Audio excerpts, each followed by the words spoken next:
તો આ સાથે મહત્વપૂર્ણ સમાચાર સામે આવ્યા છે। પાટીદારના આંદોલનના કેસ મુદ્દે હાર્દિક પટેલે પોસ્ટ કરી છે। તો હાર્દિક પટેલની પોસ્ટ સામે આવી છે, જેમાં ભાજપ સરકારે મારા અને યુવાનો પર લાગેલા કેસ પરત લીધા છે તેવું જણાવ્યું છે। પાટીદાર આંદોલન વખતે કેસ કરવામાં આવ્યા હતા અને તે કેસ છે તે પરત લીધા છે। પાટીદાર આંદોલન વખતે રાજદ્રોહના કેસ કરવામાં આવ્યા હતા। તો સમગ્ર મામલે સરકારે કોઈ સત્તાવાર જાહેરાત કરી નથી। આ મામલે સરકારે કોઈ સત્તાવાર જાહેરાત કરી નથી। તો ભાજપ સરકારે મારા અને યુવાનો પર લાગેલા કેસ પરત લીધા છે। હાર્દિક પટેલે આભાર માન્યો છે, પરંતુ આની કોઈ હજી સુધી સરકારે સત્તાવાર જાહેરાત કરી નથી।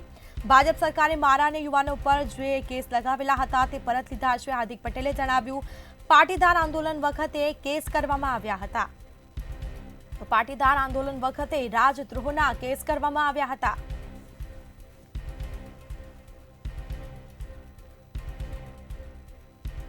સમગ્ર મામલે સરકારે હજી કોઈ સત્તાવાર જાહેરાત કરી નથી। પાટીદાર આંદોલનના કેસ મુદ્દે હાર્દિક પટેલની પોસ્ટ સામે આવી।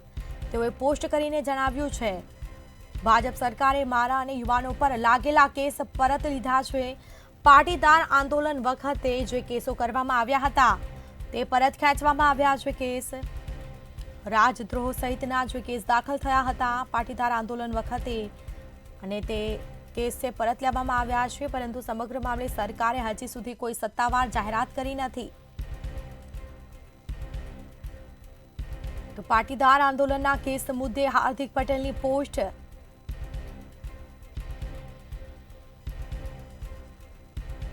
ભાજપ સરકારે કેસ પાછા લીધા છે તેને લઈને પોસ્ટ કરવામાં આવી છે। સરકારનો પણ આભાર માન્યો છે।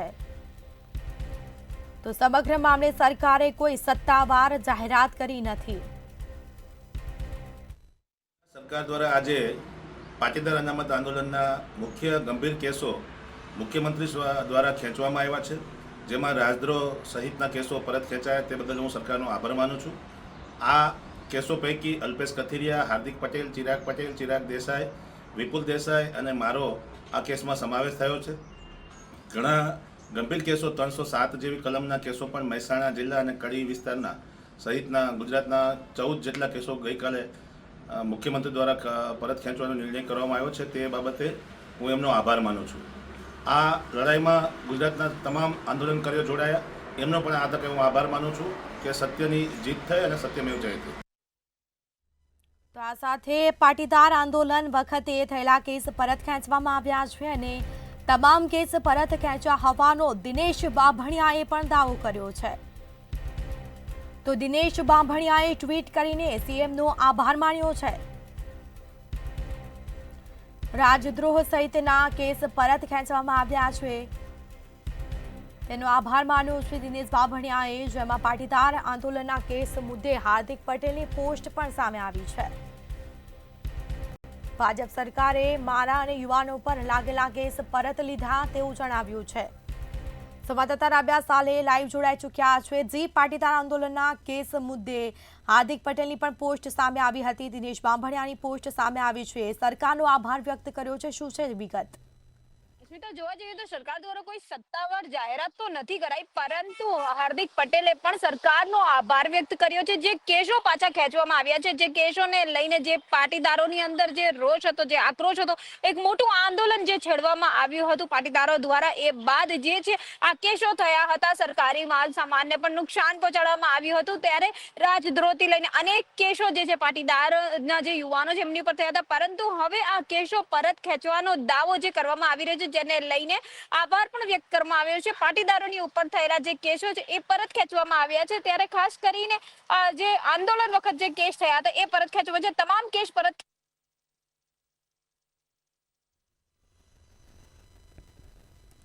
લાગે છે સંપર્ક કપાઈ ગયો છે। તો આ સાથે જ જે પોસ્ટ કરવામાં આવી છે, પાટીદાર આંદોલન વખતે જે કેસ કરવામાં આવ્યા હતા અને તે કેસ પરત ખેંચવામાં આવ્યા છે, પરંતુ હજી સુધી સરકારે કોઈ આ મામલે સત્તાવાર જાહેરાત કરી નથી। સમગ્ર મામલે સરકારે જાહેરાત કોઈ કરી નથી। પાટીદાર આંદોલન વખતે રાજદ્રોહના કેસ લાગવામાં આવ્યા હતા, પાટીદાર દ્વારા આંદોલન કરવામાં આવ્યું હતું અને તે સમયે આ કેસ દાખલ કરવામાં આવ્યા હતા। તો ભાજપ સરકારે બારા અને યુવાનો ઉપર લાગેલા કેસ પરત ખેંચ્યા છે તેવું કહેવામાં આવ્યું છે. તો પાટીદાર નેતા રેશમા પટેલ આપણી સાથે જોડાયા છે. જી, મંતવ્ય ન્યૂઝમાં આપનું સ્વાગત છે. આ પાટીદાર આંદોલનનો કેસ છે તે પરત ખેંચવામાં આવ્યો છે, શું કહેશો આ મુદ્દે આપ? પાટીદાર આંદોલનના જે કેસ છે ને એ તો કેટલા વર્ષોથી પાછી ખેંચવાની વાત ભાજપ કરે છે અને આજે એનો અમલવારી કરી છે. એટલે એવું માની શકીએ કે ઠીક છે, રાહત થઈ છે, અમારા ભાઈઓને રાહત થઈ છે કે જેના ઉપર કેસ હતા, પણ સાથે સાથે કરાવવું છે સરકારને. અને સરકારને ધન્યવાદ કહેતા પહેલા અને ધન્યવાદ કરતા દરેક લોકોને પણ મારે એ કહેવું છે કે સરકારને એટલું ટકોર ચોક્કસ કરજો કે હજી પણ કેટલીક માંગણીઓ અધૂરી છે. જે શહીદ પરિવારને નોકરી આપવાની વાત છે એ પણ અધૂરી છે અને હજી પણ ઘણા કેસ બાકી છે જે નાના નાના છોકરાઓ આજ ભોગવી રહ્યા છે. એટલે સરકારનો આભાર તો દરેક માની રહ્યા છે, સારી વાત છે, સરકારે કેસ પાછા ખેંચ્યા છે, પણ સાથે સાથે એને યાદ પણ કરાવવું જરૂરી છે કે હજી પણ કેટલી માંગણીઓ અધૂરી છે આટલા વર્ષો પછી. જી હા, બિલકુલ. અમારી સાથે વાતચીત કરવા બદલ આપનો આભાર. તો પાટીદાર આંદોલન વખતે જે કેસો થયા હતા તમામ કેસ પરત ખેંચવામાં આવ્યા છે તેવો દાવો પણ કરવામાં આવ્યો છે. જેમાં દિનેશ બાભણિયાએ ટ્વીટ કરીને સીએમનો આભાર વ્યક્ત કર્યો છે, પરંતુ સરકાર દ્વારા આ અંગે કોઈ સત્તાવાર જાહેરાત કરાઈ નથી.